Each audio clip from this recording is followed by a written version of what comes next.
5, 6, 7 empresas.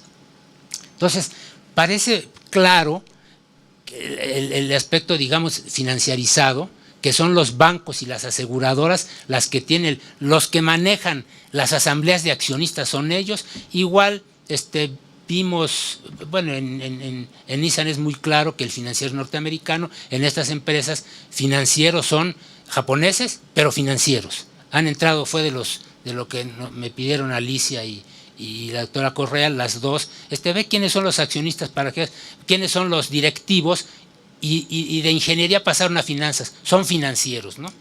Entonces, pues, bueno, ya ven, hay dos claramente norteamericanas, Chase Manhattan y JP Morgan, ¿no? Que tienen poco, pero están metidos, tienen un pie ahí en Japón, ¿no? Y por último, las pretendidas conclusiones, las empresas japonesas, por su administración, tienen el 29% de la fricción mundial de vehículos. Las empresas asiáticas, por su administración también. No creo que sean, como dije, hay metidos franceses, hay metidos americanos, ¿no? Tiene el 53% de la producción mundial de vehículos. La actividad sobre ventas, como vimos, es del 7,1 en promedio, si vieron hasta abajo del promedio, y sobre el capital neto el 9,7 en promedio de ambas. Para el 2014 son consideradas muy buenas razones financieras, desde el punto de vista financiero, que es lo que yo hago, ¿no? Yo soy fundamentalmente financiero. El apalancamiento promedio de todas las armadoras es del 1,69, es considerada una excelente razón financiera, como les dije, y los principales accionistas de las empresas estudiadas son instituciones financieras. Pueden decirme que es hipótesis, lo que les permite tener el control de la firma. Yo creo que es un hecho. Es todo. Gracias. Bueno, yo creo que podrían hacer algunas preguntas para que contesten los compañeros lo más rápido posible, ¿sí? Para que no se nos vaya el público. ¿Quién empieza? Alicia. Pero sí se oye. Bueno, yo creo que toda la discusión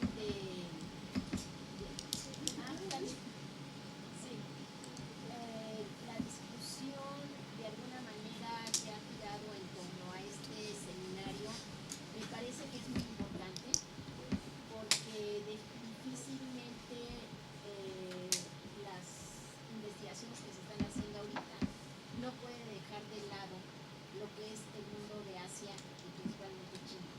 Yo creo que hay un eje que ha cambiado a nivel de geopolítica, de estructura económica, y que todos los trabajos realmente, pues felicito el esfuerzo que se ha hecho, porque bueno, a lo largo de casi más de 25 años de estar trabajando conjuntamente con todos ustedes, nos habíamos enfocado a las crisis, pero principalmente a las crisis de América Latina, a las crisis de Estados Unidos, a la crisis europea, pero no habíamos, aunque recuerdo perfectamente que en los 90, sobre todo cuando la crisis asiática, tenemos trabajos de ese momento, pero habíamos dejado de lado lo que viene a ser pues un elemento muy importante, que es Asia. Llámese de TPP, ASEAN, China, Japón, como sea, pero hay un giro que definitivamente tiene que estar incluido en las investigaciones. Es algo que no se puede dejar de lado.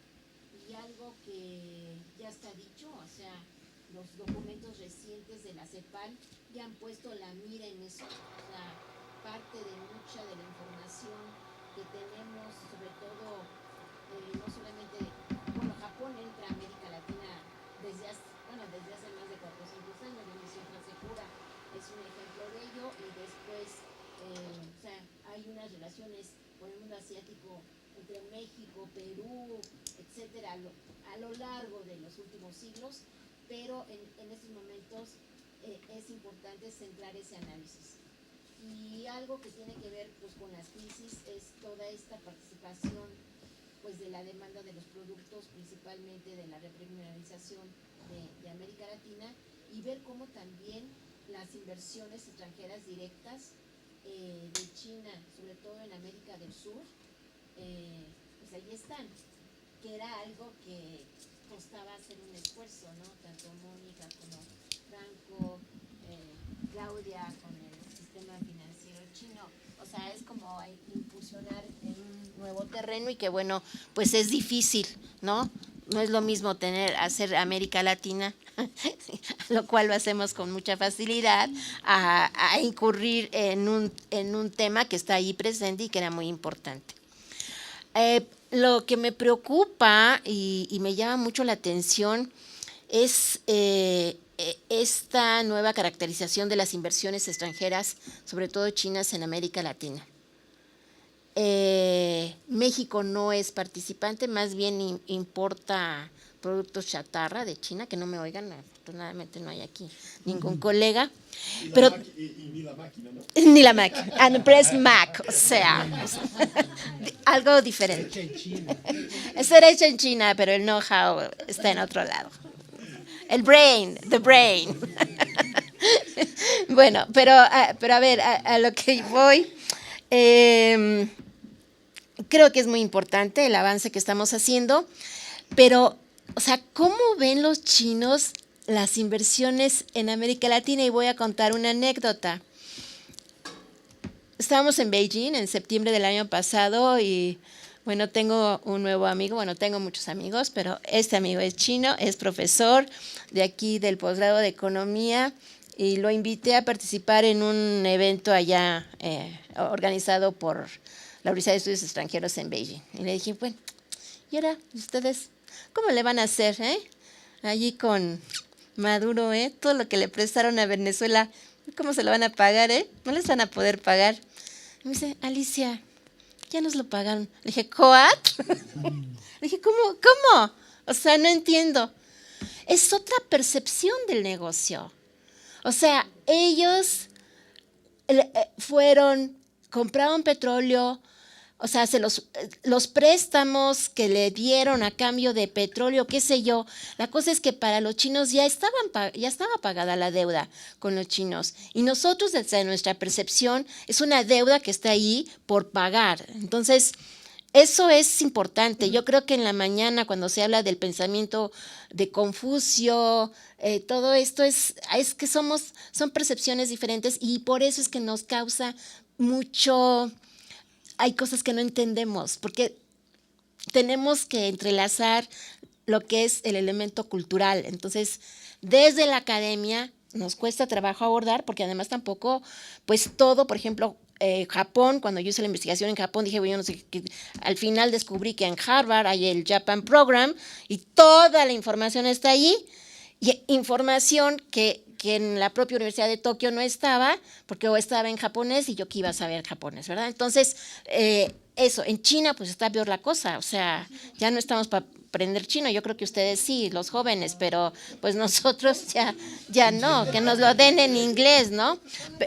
Todo, pero bueno, entonces, estos los datos, cómo conseguir esos datos, cómo tener las visiones de la Academia de China. Ellos ya también tienen sus publicaciones en en inglés. Entonces, cómo tener mayor contacto y cómo vernos, cómo poder intercambiar más, ¿no? Pero ahora lo que yo pregunto, bueno, ellos invirtieron, por ejemplo, el caso de Brasil, todas esas inversiones que presentó Mónica, o las inversiones que están en el Perú, las mineras, bueno, están allí. Y ahora con todo esto que está sucediendo en China, o sea, esta relación Brasil, China, Argentina, China. Entonces yo digo, bueno, pues a lo mejor México estuvo bien. A lo mejor estuvo bien en no aceptar el tren, ¿no? O sea, no, y la verdad es, como decía Juan José, nosotros no nos subimos realmente en el tren de la carrera económica de China, ¿no? Entonces, pues a mí me cuesta mucho trabajo poder entender este tipo de cosas y no sé hasta qué punto. Creo que lo del tren fue la peor estupidez que hizo el gobierno mexicano en haber cancelado, definitivamente. A mí me tocó vivir el momento allá, defender a México, defenderlo, ¿no? Pero lo tuve que defender porque yo iba en una posición oficial. Cuando se cancela el tren,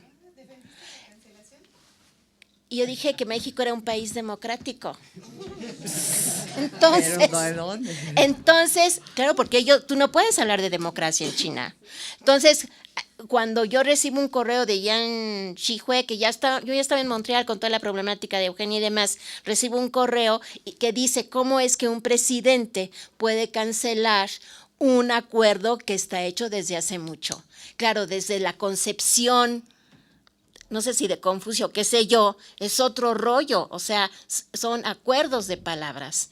Y acá se cancela una inversión por una cosa que a final de cuentas, pues quizás para los mexicanos era muy importante, pero la verdad es una cuestión de, o sea, de Televisa, ¿no? O sea, es una cuestión muy tonta el haber hecho eso cuando había una oportunidad más de poder, cuando no tienes una tecnología, bueno, que pongan el tren, o era una también cuestión de intereses, porque también están el AVE, está el TGV, o sea, allí hubo más cosas de fondo, no fue lo de la Casa Blanca, y me parece que la forma en que lo cancelan fue una salvajada, ¿no? Pero defender, sí se tenía que defender, porque además los chinos no actúan a nivel personal, los chinos actúan, y estábamos en un discurso oficial donde todo el grupo llevaba una posición, entonces todo el grupo de México tenía que llevar una posición.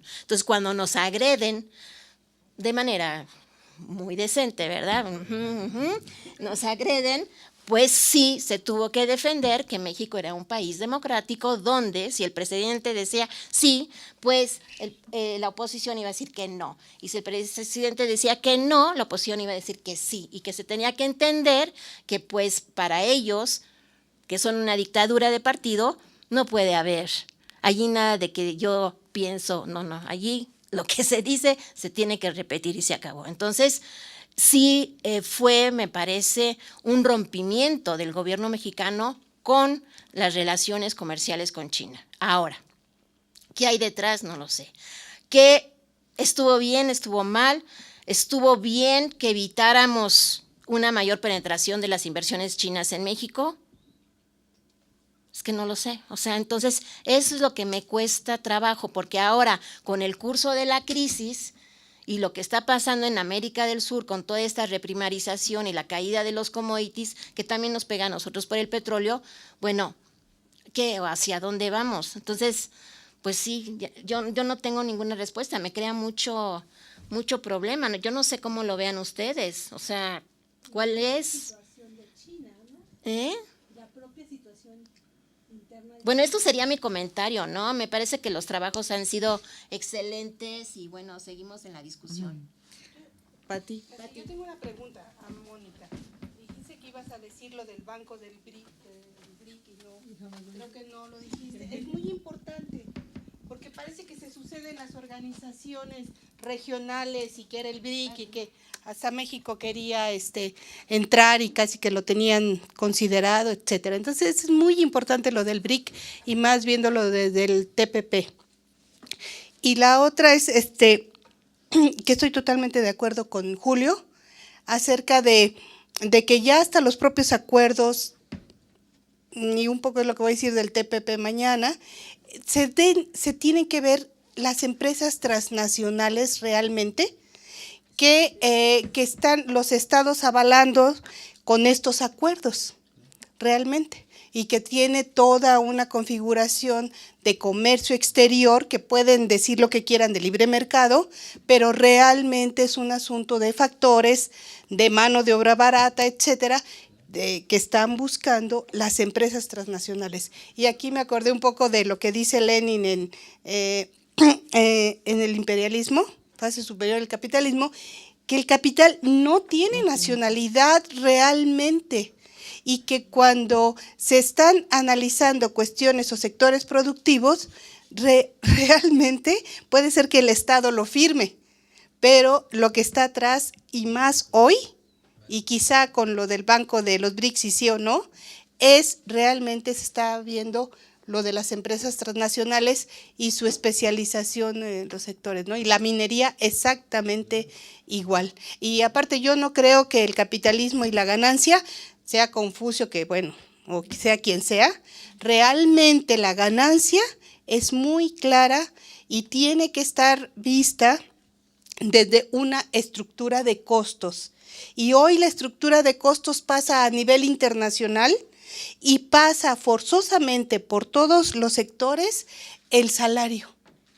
Más que la tecnología, siento yo que más que la tecnología, realmente hoy es el salario, porque la tecnología está variando demasiado y los costos de tecnología como que son menores, pero el salario realmente es el que corta transversalmente y que puede ser un punto importante para definir. Y por eso India, China y todos, que tiene tantísima gente, ¿verdad?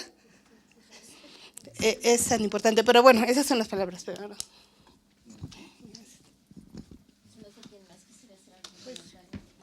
A ver, bueno, a mí nada más me gustaría un poco esta idea, yo coincido, el capital no tiene nacionalidad, pero lo que sí habría que diferenciar ahí era los países que apoyan a sus capitales de origen, ¿no? O sea, que dentro, así siguiendo a Lenin, o sea, esta visión imperialista de algunos países que apoyan, a diferencia de otros países que como México se abrió totalmente y lo poco que habría de industria nacional se acabó, ¿no? Entonces yo creo que, o sea, sí tenemos que pensar en bloques, ¿no?, de naciones, sí tenemos que pensar en empresas más que en países, pero sí todavía hay una diferencia entre lo que hizo Japón, por ejemplo, ¿no?, de impulsar a sus grandes empresas, ¿no?, o lo que están haciendo, lo que hicieron en su momento Inglaterra, lo que hace Estados Unidos y demás, que también hay que tomar en cuenta, ¿no? Porque si bien no tiene nacionalidad, sí hay lugares que tienen una base geográfica, digamos, de impulso, ¿no?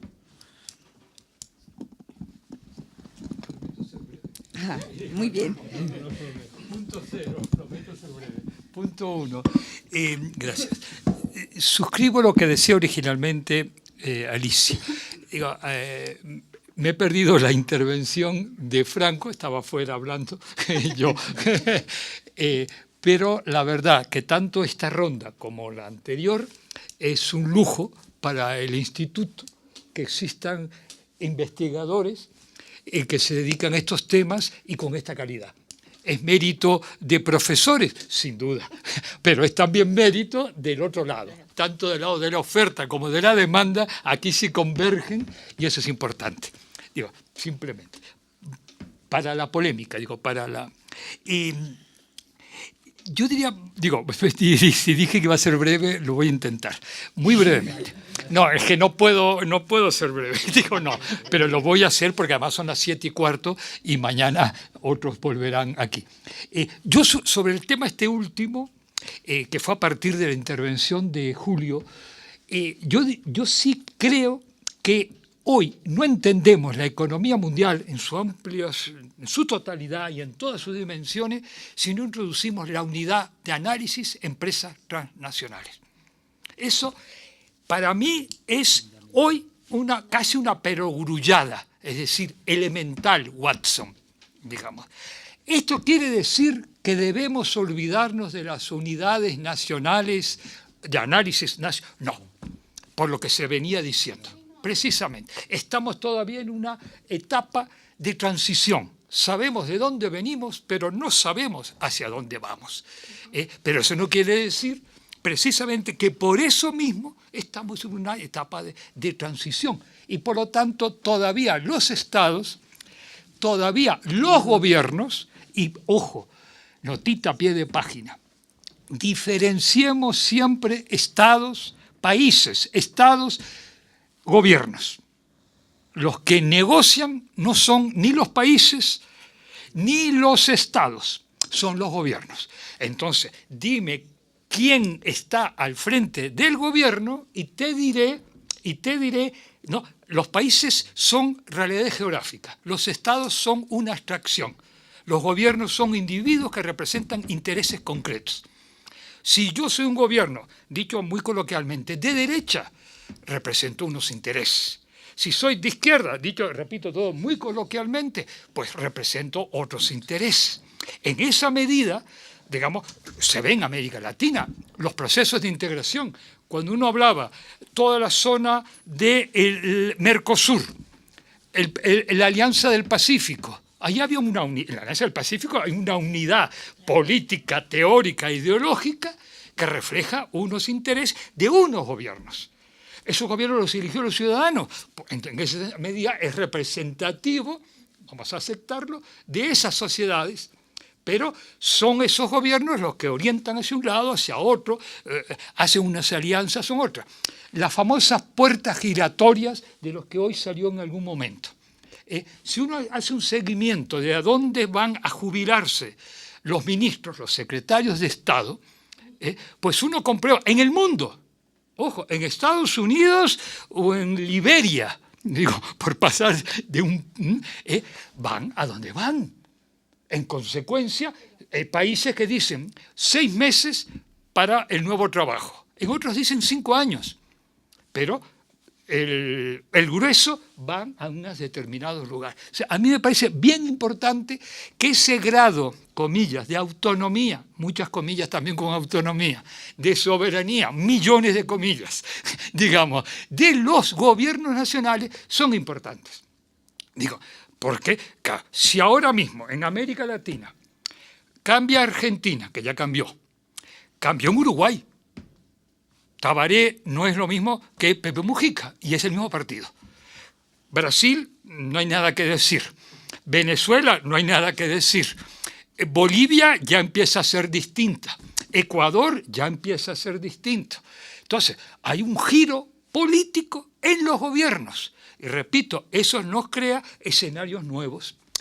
Pero para no seguir por ahí, que me parece importante, tercer punto. Yo estoy totalmente de acuerdo y aplaudo al Instituto y a la UNAM que existan toda una serie de ámbitos institucionales y equipos y gente que trabaje los temas de Asia, sin duda. Pero me preocupa, y mucho, que a veces exista por parte de muchos investigadores una especie de endioseamiento de lo que representa Asia y dentro de Asia, China. Yo me pongo en América Latina y digo, América Latina nació siempre en función de factores como realidades, digamos, políticas, externas. Los factores exógenos fueron quienes condicionaron que hubieran vacas, que hubiera trigo, que hubieran determinados productos que no eran americanos, que vinieron del exterior en función de necesidades externas. El algodón, las variedades de lana, todo eso vino de afuera. Lo de adentro, ¿qué es? El maíz, digamos, y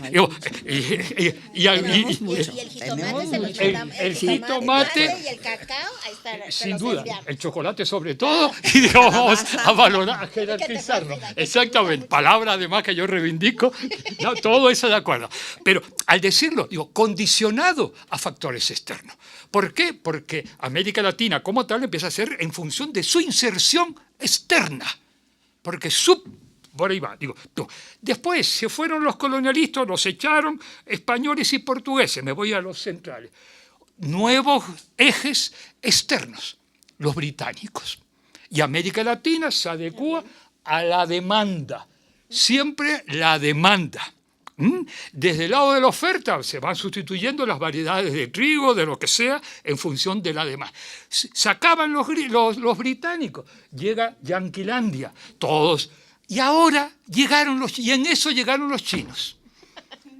En América Latina, digamos, desde hace 500 años, como si no se aprendiera la lección y siempre se queda condicionado a lo foráneo, a lo externo.